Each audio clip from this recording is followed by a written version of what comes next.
Clip number 553۔ اس clip میں آپ قرآن پاک کی سورہ یوسف کا تعارف اور آیت نمبر 1 سے 2 تک کی تلاوت، ترجمہ اور تفسیر قرآن صراط الجنان سماعت فرمائیں گے۔ سورہ یوسف۔ سورہ یوسف کا تعارف۔ مقام نزول۔ سورہ یوسف مکہ مکرمہ میں نازل ہوئی، اور اس سورت کا شان نزول یہ ہے کہ یہودیوں کے علماء نے عرب کے سرداروں سے کہا تھا کہ محمد مصطفیٰ صلی اللہ تعالی علیہ وآلہ وسلم سے دریافت کرو کہ حضرت یعقوب علیہ السلام کی اولاد ملک شام سے مصر میں کس طرح پہنچی اور ان کے وہاں جا کر آباد ہونے کا کیا سبب ہوا، اور حضرت یوسف علیہ السلام کا واقعہ کیا ہے۔ اس پر یہ سورہ مبارکہ نازل ہوئی۔ آیات، کلمات اور حروف کی تعداد: اس سورت میں 12 رکوع، 111 آیتیں، 1600 کلمے اور 7166 حروف ہیں۔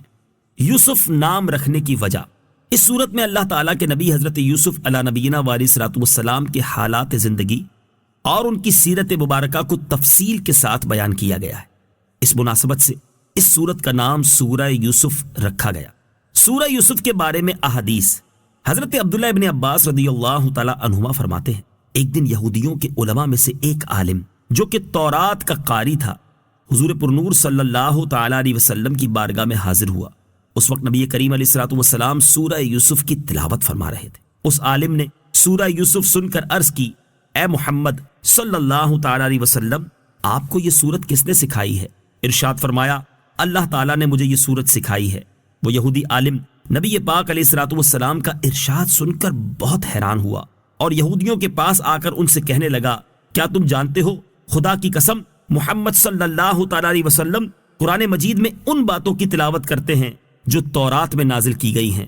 چنانچہ ان میں سے ایک گروہ بارگاہ رسالت صلی اللہ تعالی علیہ وسلم میں حاضر ہوا اور انہوں نے آپ علیہ السلام کے اوصاف کو پہچانا، مہر نبوت کی زیارت کی اور آپ صلی اللہ تعالی علیہ وسلم سے سورہ یوسف سن کر اسلام قبول کر لیا۔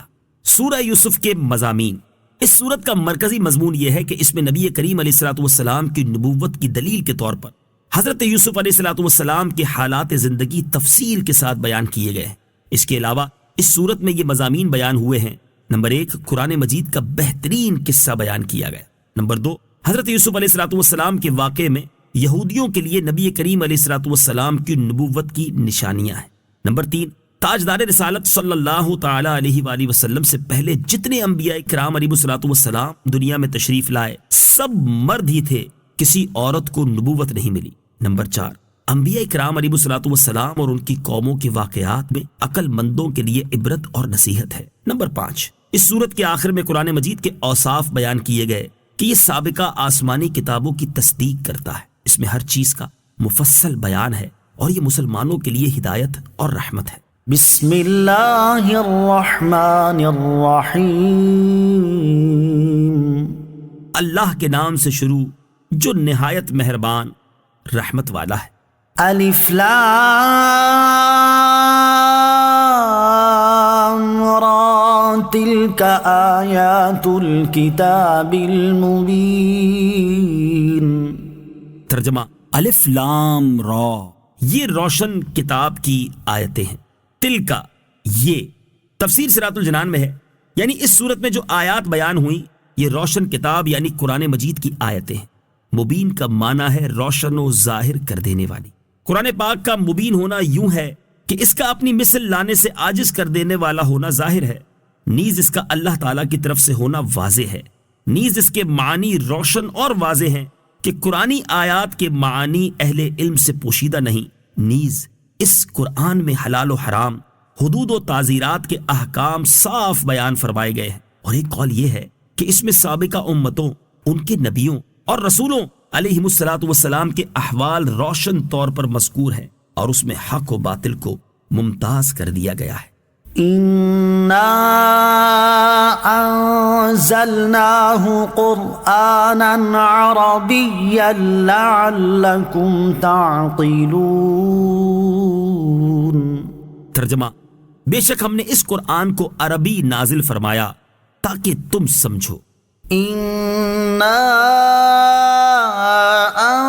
أَنزَلْنَاهُ قُرْآنًا عَرَبِيًّا، بے شک ہم نے اس قرآن کو عربی نازل فرمایا تفسیر صراط الجنان میں ہے، اس آیت کا معنی یہ ہے کہ اللہ تعالیٰ نے قرآن کریم کو عربی زبان میں نازل فرمایا، کیونکہ عربی زبان سب زبانوں سے زیادہ فصیح ہے، اور جنت میں جنتیوں کی زبان بھی عربی ہوگی۔ اور اسے عربی میں نازل کرنے کی ایک حکمت یہ ہے کہ تم اس کے معنی سمجھ کر ان میں غور و فکر کرو، اور یہ بھی جان لو کہ قرآن اللہ تعالیٰ کا کلام ہے۔ قرآن مجید کو سمجھ کر پڑھنا چاہیے۔ اس آیت سے معلوم ہوا کہ قرآن مجید کا مسلمانوں پر ایک حق یہ بھی ہے کہ وہ اسے سمجھیں اور اس میں غور و فکر کریں، اور اسے سمجھنے کے لیے عربی زبان پر عبور ہونا ضروری ہے، کیونکہ یہ کلام عربی زبان میں نازل ہوا ہے۔ اس لیے جو لوگ عربی زبان سے ناواقف ہیں یا جنہیں عربی زبان پر عبور حاصل نہیں، تو انہیں چاہیے کہ اہل حق کے مستند علماء کے تراجم اور ان کی تفاسیر کا مطالعہ فرمائے تاکہ وہ قرآن مجید کو سمجھ سکے۔ افسوس، فی زمانہ مسلمانوں کی کثیر تعداد قرآن مجید کو سمجھنے اور اس میں غور و فکر کرنے سے بہت دور ہو چکی ہے۔ اللہ تعالیٰ انہیں ہدایت عطا فرمائے۔ عربی کا سیکھنا بحیثیت مجموعی امت مسلمہ کے لیے فرض کفایہ ہے۔